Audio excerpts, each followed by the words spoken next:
कक्षा 8 के सभी बच्चों को आज दिनांक 22/9/2020 को हिंदी की सहायक पुस्तक भारत की खोज पढ़ाया जाएगा। सभी लोग किताब निकाल लें और जिनके पास नहीं है वो किताब को खरीद लें, जिससे पढ़ाई आप अच्छे ढंग से कर सकें। अब इसका तीसरी यूनिट है तलाश।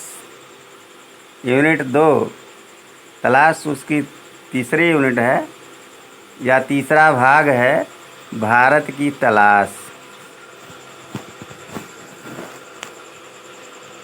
पुस्तकों, प्राचीन स्मारकों और विगत सांस्कृतिक उपलब्धियों ने मुझ में एक हद तक भारत की समझ तो पैदा की, लेकिन मुझे उससे संतोष नहीं हुआ।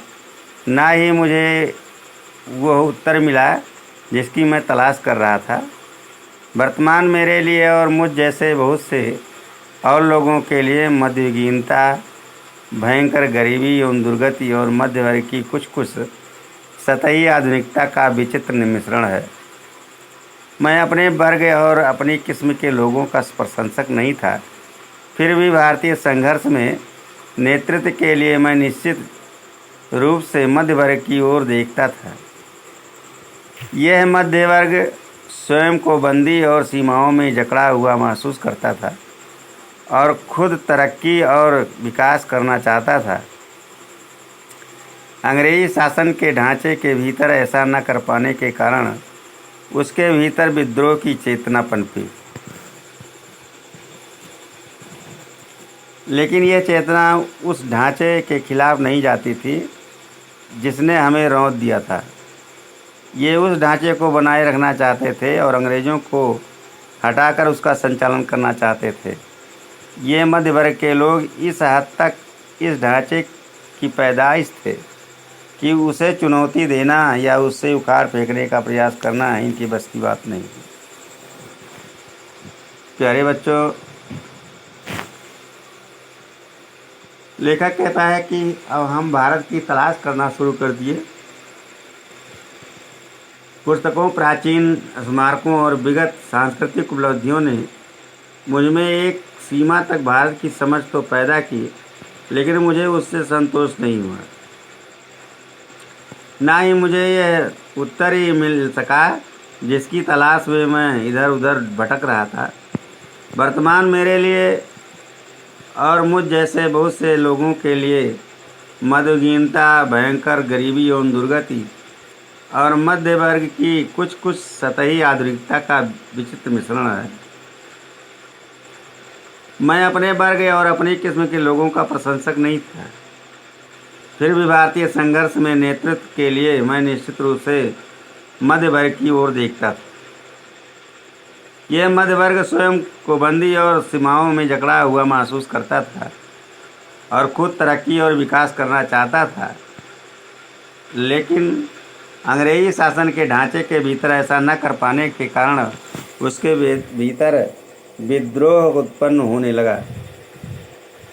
लेकिन यह चेतना उस ढांचे को गिराने के खिलाफ नहीं थी जिसने हमें रौंद दिया था।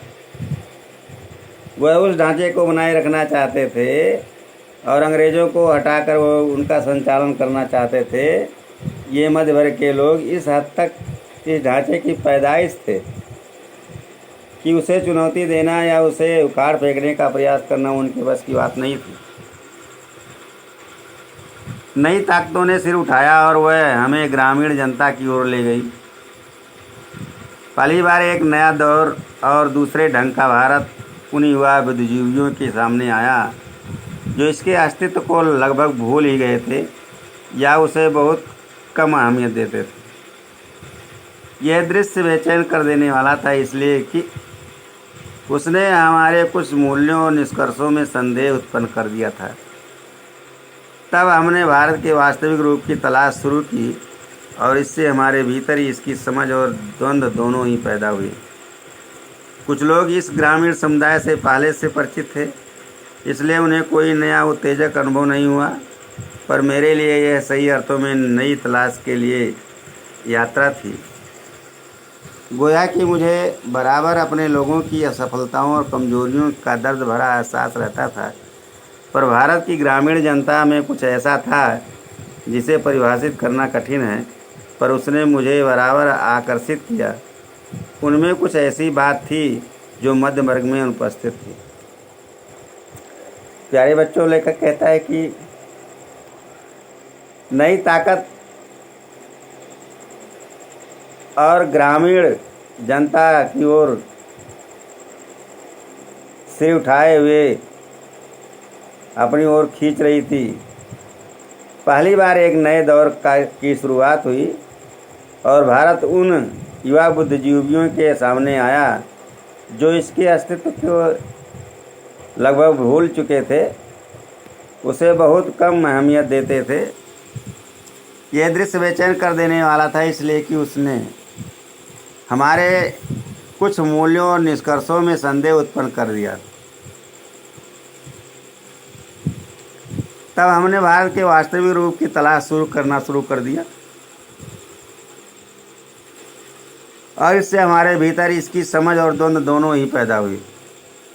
कुछ लोग ग्रामीण समुदाय से पहले भी परिचित थे, इसलिए उन्हें कोई नया उत्तेजक का अनुभव नहीं हुआ, पर मेरे लिए सही अर्थों में बहुत बड़ी चीज़ थी और बहुत बड़ी तलाश थी, जो कि मुझे बराबर अपने लोगों की असफलताओं और कमजोरियों पर दर्द भरा एहसास रहता था। पर भारत की ग्रामीण जनता में कुछ ऐसा था कि परिभाषित करना कठिन है, पर उसे मुझे बराबर आकर्षित किया। उनमें कुछ ऐसी बातें भी थी जो मध्य वर्ग में उपस्थित नहीं थी। मैं आम जनता की अवधारणा को काल्पनिक नहीं बनाना चाहता। मेरे लिए भारत के लोगों का अपनी सारी विविधता के साथ वास्तविक अस्तित्व है। उनकी विशाल संख्या के बावजूद मैं उनके बारे में अनिश्चित समुदायों के नहीं, व्यक्तियों के रूप में सोचने की कोशिश करता हूँ, क्योंकि मैंने उनसे बहुत अपेक्षाएं नहीं रखी। शायद इसलिए मुझे निराशा भी नहीं हुई। मैंने जितनी उम्मीद की थी उससे कहीं अधिक पाया। मुझे सूझा कि इसका कारण और इसके साथ ही उनमें जो एक प्रकार की दृढ़ता और अंतःशक्ति है, उसका कारण भारत की प्राचीन सांस्कृतिक परंपरा है, जिसे उन्होंने कुछ अंशों में अब भी बनाए रखा है। पिछले 200 वर्षों में उन्होंने जो अत्याचार झेला है, बहुत कुछ तो उसी के कारण समाप्त हो गया।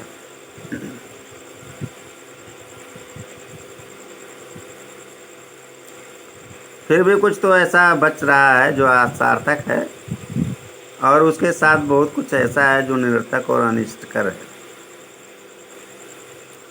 प्यारे बच्चों, लेखक कहता है कि मैं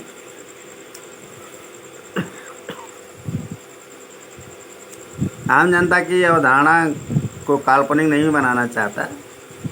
मेरे लिए भारत के लोगों का अपनी सारी विविधता के साथ वास्तविक अस्तित्व है। उनकी विशाल संख्या के बावजूद मैं उनके बारे में अनिश्चित समुदायों के नहीं, व्यक्तियों के रूप में सोचने की कोशिश करता हूँ, क्योंकि मैंने उनमें बहुत सारी उनसे अपेक्षाएं नहीं रखी। शायद इसलिए मुझे भी निराशा भी नहीं हुई। मैंने जितनी उम्मीद की थी उससे कहीं अधिक उनमें पाया। मुझे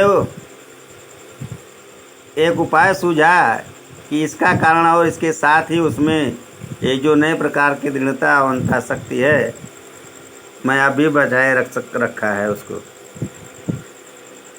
पिछले 200 वर्षों में उन्होंने जो अत्याचार झेला है, बहुत कुछ से उसी के कारण उनके अंदर की सारी चीज़ें समाप्त हो गई हैं। फिर भी कुछ तो ऐसा बचा रहा है जो अभी सार्थक है, और उसके साथ बहुत कुछ ऐसा है जो निरर्थक और अनिष्टकर भी हो सकता है। वास्तव में